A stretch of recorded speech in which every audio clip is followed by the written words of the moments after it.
sebagai remaja. Di sini kami mendapatkan materi kepemimpinan di mana kami mengambil masalah peran kepemimpinan dalam menghadapi konflik internal organisasi. Yang pertama, kami di sini akan membahas tentang pengertian kepemimpinan, pengertian konflik internal dalam organisasi, teori penyelesaian konfliknya, dan mengidentifikasi sumber konflik, mengelola emosi dan memediasi konflik, memvalidasi komunikasi yang terbuka dan transparan. Baiklah, langsung saja kami akan menjelaskan hasil makalah kami yang pertama akan dijelaskan oleh Prasetyo.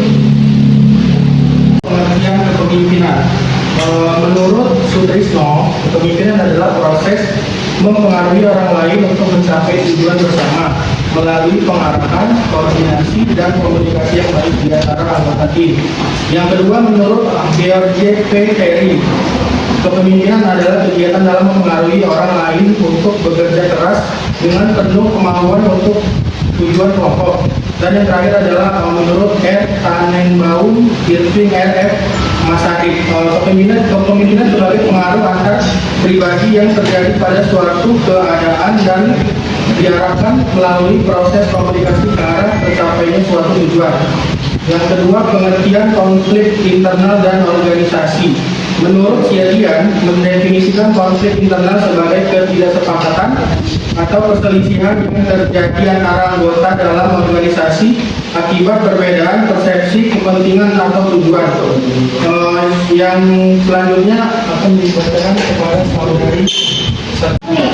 Teori penyelesaian konflik ada kolaborasi, kompromi, dan kompetisi. Kolaborasi itu semua pihak bekerjasama untuk menemukan solusi yang saling membutuhkan. Kompromi, masing-masing pihak memberikan sebagian tuntutan mereka untuk mencapai kesepakatan. Kompetisi yaitu salah satu pihak mencoba menenangkan konflik tanpa memberikan konsesi. Peran pemimpin dalam menghadapi konflik internal. Mengidentifikasi sumber konflik. Konflik itu percekcokan, perselisihan, dan pertentangan. Konflik terjadi di berbagai lingkungan, seperti antar individu, antar kelompok, atau dalam organisasi. Konflik memiliki dampak positif atau negatif tergantung bagaimana konflik tersebut dapat diselesaikan. Mengelola emosi dan memediasi konflik. Seorang pemimpin harus memiliki kemampuan untuk mengelola emosi, baik dari dirinya sendiri maupun anggota tim. Pemimpin juga berperan sebagai mediator untuk menenangkan konflik yang muncul. Memfasilitasi komunikasi yang terbuka di antara anggota tim, sehingga setiap anggota bisa menyampaikan pendapat dan perasaan mereka dengan bebas tanpa takut dihukum. Menentukan pendekatan yang tepat untuk penyelesaian konflik. Pemimpin harus memilih pendekatan penyelesaian konflik yang tepat, tergantung pada sifat konflik dan pihak-pihak yang terlibat.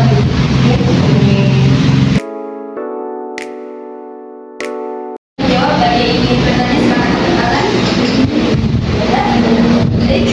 Wabarakatuh. Waalaikumsalam. Perkenalkan, saya Rusada dari kelompok 3 ingin bertanya, bisakah kalian berikan contoh masalah dari kepemimpinan di era sekarang? Dari kelompok 4 ingin bertanya, apa yang menjadi sumber utama konflik internal dalam organisasi? Perkenalkan, saya perwakilan dari kelompok 2 izin bertanya, bagaimana peran seorang pemimpin dalam mengidentifikasi konflik dalam organisasi? Perkenalkan, saya Lestari dari kelompok 3 izin bertanya, bagaimana tentang kepemimpinan konflik yang harus diselesaikan. Kepemimpinan dapat membantu mencegah terjadinya konflik di masa yang akan datang. Bagaimana? Teman tentang kepemimpinan, saya apakah kepemimpinan itu berkaitan dengan peraturan? Untuk sesi tanya jawab yang pertama, kami tutup dulu, kami ingin mencari jawaban. Boleh. Ya, mohon untuk menunggu sebentar.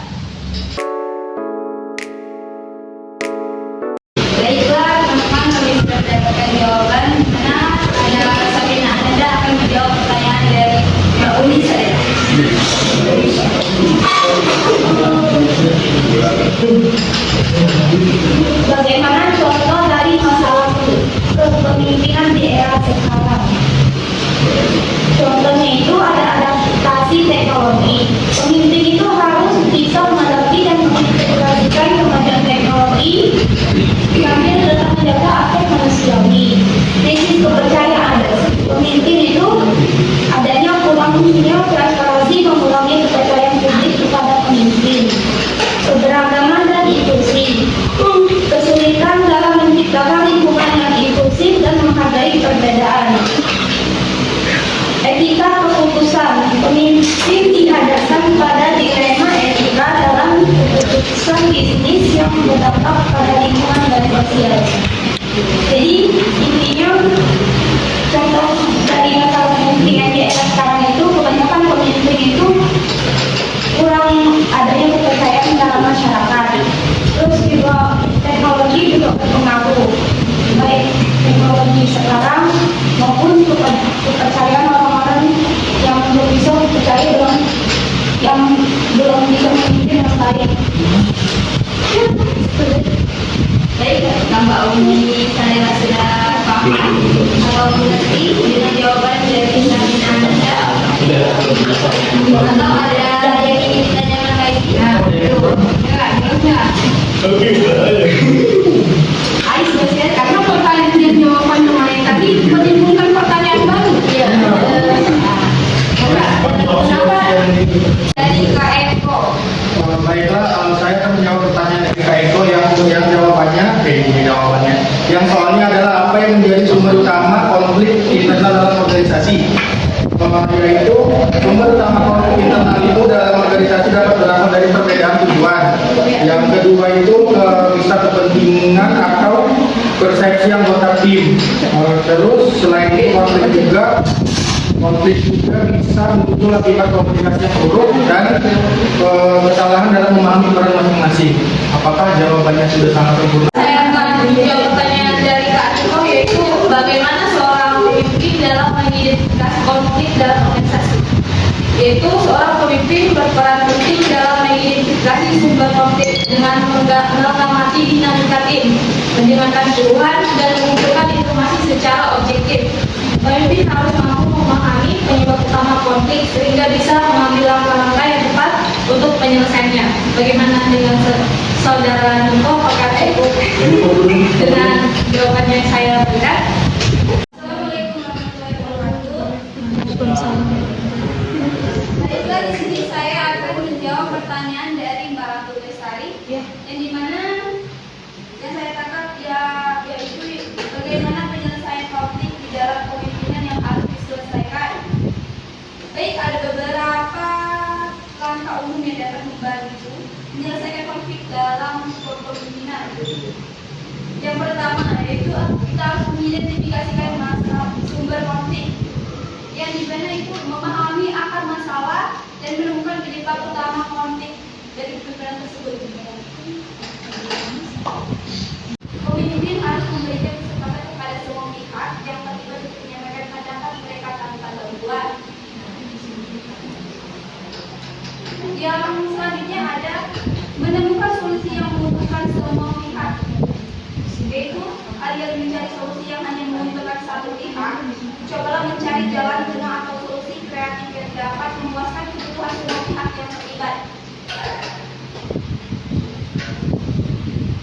Yang selanjutnya ada membangun empati dan pengertian. Pemimpin harus mencoba memahami sudut pandang semua pihak yang terlibat. Membangun empati akan membantu menciptakan rasa saling hormat dan membuat jalan untuk menyelesaikan masalah dengan lebih konstruktif. Baik, itu ada beberapa langkah yang kami dapatkan. Apakah Mbak Alur paham? Paham. Terima kasih ya. Saya akan menjawab pertanyaan dari Yusna Dianti, soalnya bagaimana kepemimpinan dapat membantu mencegah konflik. Pemimpinan dapat membantu mencegah konflik di masa mendatang dengan membangun kepercayaan dan menciptakan budaya komunikasi yang terbuka. Pemimpin yang proaktif dapat menangani potensi masalah dan menjaga hubungan antara anggota tim akan lebih efektif dalam mencegah timbulnya konflik yang berulang. Apakah jawabannya bisa diterima? Terima kasih.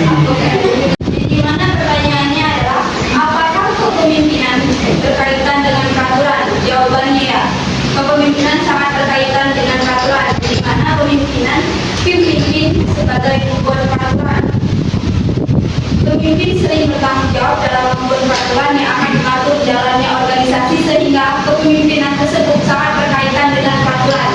Baik, apakah sudah paham dengan jawaban singkat dari saya? Enggak, cuma sedikit menambahkan tentang kalau menurut saya itu kepemimpinan dengan pemimpin itu ada perbedaan. Kalau kepemimpinan itu seperti sifat kita gitu, kayak apa yang bisa kita lakukan. Kalau pemimpin kan jelas, istilahnya itu pengakuan dari sesuatu. Kalau ada orang di suatu kepemimpinan gitu. Yang jadi pertanyaan saya tadi kan tentang kepemimpinan itu apa berkaitan dengan peraturan. Nah, kalau menurut saya itu pertanyaan jawaban dari tadi itu membahas pemimpin gitu. Ya memang jawabannya memang berkaitan dengan pemimpinan, tapi jawaban saya tentang pemimpinan apakah berkaitan dengan peraturan itu memang berkaitan, karena pernah saya baca pemimpinan itu menurut saya tadi itu adalah sifat yang kita seperti kata saya sifat yang kita bawa tadi itu. Saya pernah baca 10 aturan emas kepemimpinan, kayak seperti motivasi untuk kita dapat menjadi kepemimpinan. Salah satunya itu untuk mengenali diri kita sendiri. Penjelasannya tentang ketika kita dilahirkan, kita kenali dulu sisi gelap kita apa, sisi terang kita apa, di mana kelemahan kita, di mana kelebihan kita. Kemudian kita dapat mengembangkan diri kita untuk menjadi pemimpin. Istilahnya kalau kita punya banyak kekurangan atau punya banyak kelemahan untuk menjadi pemimpin, kan kita nggak harus mendorong diri kita untuk menjadi pemimpin. Jadi memang kepemimpinan itu berkaitan dengan peraturan. Terima kasih. Pemimpin sebagai pengelola dari organisasi tersebut sehingga dia membuat peraturan sehingga kepemimpinan berkaitan dengan peraturan. Baik, apakah sudah paham atau ada lagi yang ingin ditanyakan? Teman-teman, jadi kesimpulan diskusi hari ini itu kita di dapat mengetahui sumber utama konflik internal dalam organisasi, peran seseorang pemimpin dalam menjadikan konflik dalam organisasi, dan bagaimana konflik dalam kepemimpinan yang harus diselesaikan, dan kepemimpinan yang berkaitan dengan peraturan, kepemimpinan yang baru juga konflik di masa yang akan datang. Contoh dari masalah kepemimpinan di era sekarang. Jadi kita dapat mengetahui apa tadi dapat berbagi informasi dari organisasi